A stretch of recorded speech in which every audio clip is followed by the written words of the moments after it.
विचारले, आपण कोण आहात? काट्याकुट्यांनी भरलेल्या या वनात आपण उघड्या कोमल चरणांनी का बरे फिरत आहात? आपले तेज पाहून आपण कोणी देव वगैरे आहात असे वाटते. मग या अंधारी गुहेत येण्याचे प्रयोजन काय? तुझ्याकडून कालयवनाचा नाश आणि तू केलेल्या उत्तम कर्मामुळे तुझ्यावर कृपा करण्यासाठी व इच्छित वर देण्यासाठी मी आलो. तेव्हा तुला काय पाहिजे ते माग. मुचकुंद म्हणाला, तुम्ही कोण आहात? कृष्ण म्हणाले, माझी अनंत नामे आहेत.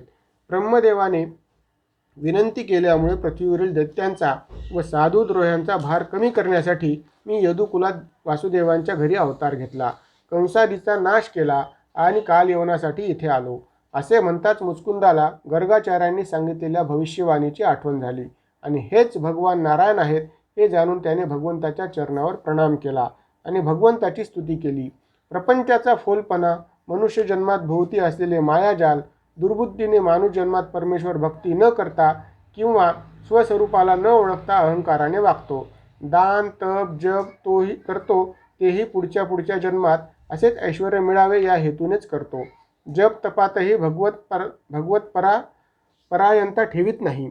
तेव्हा जीवनात येऊन भगवत भक्ती न करता विषयभोगांचीच अभिलाषा करतो. असा इहभोगांचा धिक्कार करीतच मुचकुंद भगवत स्तुती करू लागला. तेव्हा कृष्ण म्हणे, तुझी बुद्धी शुद्ध झाली आहे. मी एवढा वेळ प्रलोभन दाखवित असूनही ती दुर्लक्षून तू वर मागत नाहीस. तुझ्या निश्चयाची ती परीक्षा होती. माझी भक्ती करूनही ज्यांच्या वासना जागृतच असतात त्यामुळे ते 84च्या फेऱ्यातून सुटत नाहीत. वासना भोगे उपभोगून संपत नसतात. भोगुनिया भोग सारे संपत्ती नाही तृषा, संपली नाही तृषा, वासना नाविन्यतेला शोधते दाही दिशा. अस्मादिक म्हणून भगवत भक्ती आशा आकांक्षेच्या पूर्तीस म्हणजे मीच केलेली कविता ती. भगवत भक्ती आकांक्षेच्या पूर्ततेसाठी करू नये. मुचकुंदाच्या भक्ती ज्ञानामुळे भगवंतांनी त्याला पुढील जन्मी ब्राह्मण होऊन मला प्राप्त करशील असा वर दिला. रुक्मिणीपत्र रुक्मिणी हरण. श्री शुक म्हणतात, परीक्षिता, विदर्भ देशाचा राजा भीष्मक, त्याला 5 पुत्र आणि 1 कन्या होती. रुक्मी, रुक्मरथ, रुक्मबाहू, रुक्मकेश आणि रुक्ममाली आणि रुक्मिणी मुलगी. रुक्मी सर्वात ज्येष्ठ. राजवाड्यात येणाऱ्या जाणाऱ्या अनेक लोकांकडून रुक्मिणीने कृष्णाचे सौंदर्य, शौर्य, गुण, वैभवाबद्दल ऐकले होते. तिकडे कृष्णांनीही रूप, गुण, शील, बुद्धी आणि औदार्य यांनी युक्त असलेली रुक्मिणी आपल्याला अनुरूप आहे हे जाणले होते. रुक्मी श्रीकृष्णाचा द्वेष करणारा होता. त्यामुळे आपल्या इतर बांधवांना कितीही वाटले तरी तो कृष्ण रुक्मिणीच्या विवाहाच्या विरोधात होता. त्याच्या मनात शिशुपालाशी रुक्मिणीचा विवाह करावा असे होते. तिच्या विवाहाच्या घरात चर्चा होऊ लागल्या तेव्हा तिला शिशुपालाविषयी ऐकण्यात आले. रुक्मिणी मनात उदास झाली. मनोमन तिला कृष्णाविषयी आकर्षण निर्माण झाले होते. थोडा विचार करून तिने एका विश्वासू ब्राह्मणाला पत्र देऊन कृष्णाकडे पाठवले. पत्रात रुक्मिणी म्हणते, हे त्रिभुवन सुंदरा, कानाने तुमचे गुण ऐकून त्रिविध तापाचे निरसन होते. रूप पाहिल्यावर पुरुषार्थ प्राप्ती म्हणजे हेच असे गुणरूप ऐकूनच माझ्या चित्ताने निसंकोचपणे आपल्या अंतरात प्रवेश केला आहे. सर्व गुण संपन्न आणि कुणाचेही मन मोहित करणारी अलौकिकता आपल्या ठिकाणी आहे. मग कोणती उपवर कन्या आपणास वरणार नाही. म्हणूनच मी मनातून माझे सर्वस्व तुम्हाला अर्पण केले आहे. आपल्यासारख्या वीरवराचा हा भाग इतर कुणी ओढून नेऊ नये म्हणून आपण माझा इथे येऊन पत्नी म्हणून स्वीकार करा. मी पूर्वजन्मी जप तप दान व्रत नियम इत्यादींनी देव ब्राह्मण इत्यादींची तन मनाने आराधना केली असेल तर आपण माझे पाणीग्रहण करावे. येथे शिशुपाल, जरासंध इत्यादी राजे स्वयंवरात येतील. त्यांना परास्त करून मला वरावे. जर यात काही शंका वाटली तर आमच्या कुल परंपरेनुसार मी आदल्या दिवशी गावाबाहेरील मंदिरात दर्शनासाठी येईल. त्यावेळी मी तिथे भेटेलच. असे न होईल तर व्रतादींनी शरीर क्रश करेल. 100 जन्म घ्यावे लागले तरी तुमचीच वाट पाहीन. सुदैव ब्राह्मणांनी दिलेले पत्र वाचून भगवंतही प्रसन्न झाले. त्यांनी त्या भूदेवाची सागर संगीत पूजा केली. उत्तम आदरातिथ्य केले आणि म्हणाले, मीही मनात हाच विचार करीत आहे. त्यामुळे मी रात्री झोपू शकत नाही. आता रुक्मिणीनेच पाचारण केले आहे. मग शिशुपाल, जरासंधाधिक क्षत्रियांचा पराजय निश्चित आहे. श्रीकृष्णांनी दारुकाला सारथ्याला रथ तयार करण्यास सांगितले. त्या रथाला वेगवान असे 4 घोडे जुंपले आणि त्या ब्राह्मणास रथात बसवले. नंतर स्वतः बसले. अतिथींचा सन्मान करणे, ब्राह्मणांची पूजा करणे, आदराने आग्रमान देणे हे गृहस्थ धर्माचे कर्तव्य भगवंत अवतारी पुरुष असूनही आवर्जून करतात. त्यांच्या वागण्यातून आदर्श स्वीकारता येतात आणि आपलेही जीवन धन्यतेस नेता येते. पण आपण हा कथाभाग म्हणून दुर्लक्षितो, पण नियती आपल्यालाही दुर्लक्षित असते. दारुकाने रथ हाकण्यास सुरुवात केली आणि रातोरात विदर्भात पोहोचले. कौंडिन्यपूर भीष्मकाची राजधानी. विवाहासाठी नगरी सुसज्ज झाली. विवाहासाठी एखादी नवतरुणी शृंगार करून तयार व्हावी तशी सगळे राजवाड्याकडे जाणारे मार्ग स्वच्छ केले होते. चौकात पुष्करणीतून पाणी थुईथुई नाचू लागले. अनेक जागी ध्वजपताका फरारू लागल्या. सगळीकडे रोषणाई करण्यात आली होती. राजकुमारीचे लग्न आणि राजाज्ञा. प्रत्येक घरासमोरही रंगीबिरंगी रांगोळ्यांची आरास केली होती. सगळे पौरजन नवीन उंची वस्त्रे परिधान करून स्त्रियांनी दागदागिने घालून नगराची शोभा वृद्धिंगत केली होती. अत्तरे, फुले, माळा यांचा सुगंध चोहीकडे दरवळत होता. त्यामुळे प्रत्येकजण प्रसन्न चित्त होता.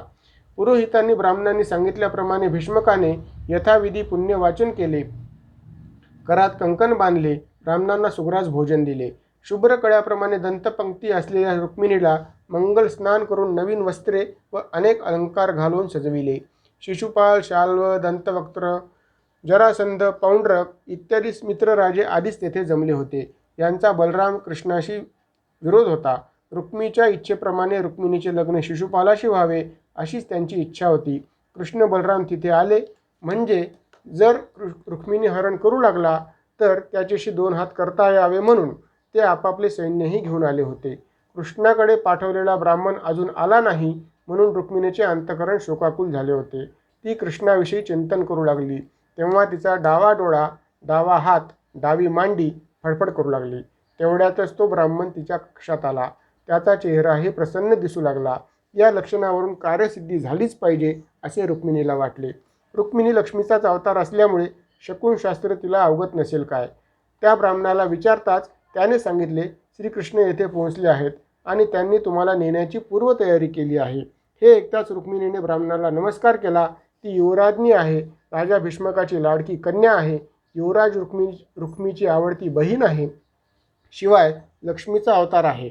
पण तिच्या मनाला अत्यंत संतोष देणारी वार्ता सांगणाऱ्याला उपहार स्वरूप द्यायला काहीच योग्य नसले नाही म्हणून नमस्कार केला. स्वतः लक्ष्मीने नतमस्तक होणे म्हणजे ब्राह्मणाला सगळ्या संपत्तीने ऐश्वर्याने नमस्कार करणे झाले. श्रीकृष्ण आपल्या इथे विवाह समारंभासाठी आलेले पाहून भीष्मकानेही त्यांना आदर सत्कार केला. त्यांचे मधुपर्क करून उत्तमोत्तम वस्त्रे देऊन यथोचित पूजा केली. रुक्मिणी आपल्या अंतपुरातून देवी दर्शनासाठी बाहेर पडली.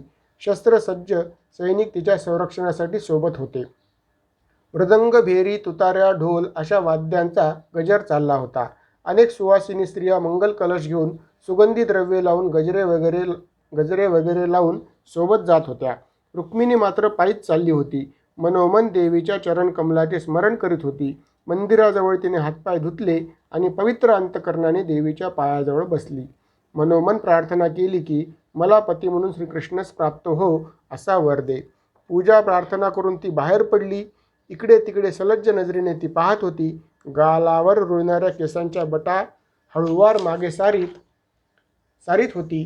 तेजपुंज चेहरा आणि सुंदर वस्त्र, दागिना, पुष्पमाला याने सुशोभित ती राजकन्या रुक्मिणी गजगतीने एटीत पावले टाकीत जात असताना पाहून तेथील उपस्थित राजे, वीर, सैनिक देहभान हरवून बसले.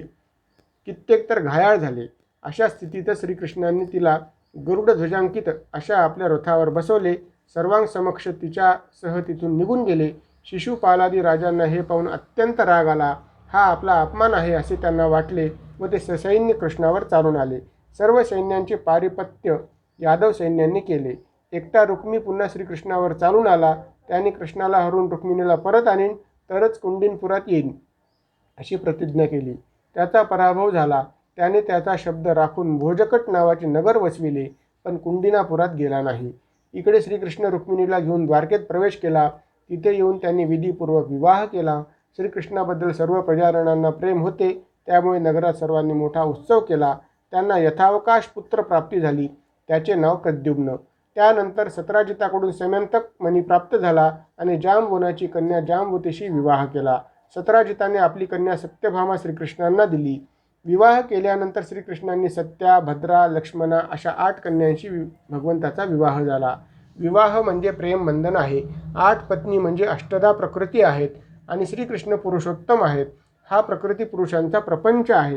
प्रकृतींना स्वाधीन ठेवून कर्म करतो तो पुरुषोत्तम असतो. कोणत्याही प्रकृतीचे प्राबल्य झाले की विकृती होतच असते. 5वा दिवस समाप्त. गोपाल कृष्ण भगवान की जय.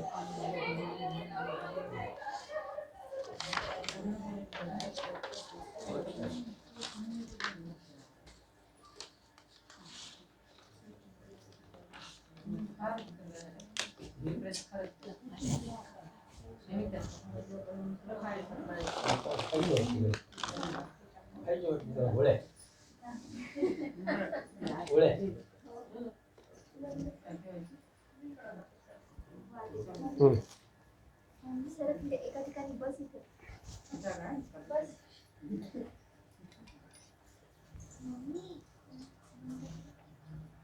बंद कर.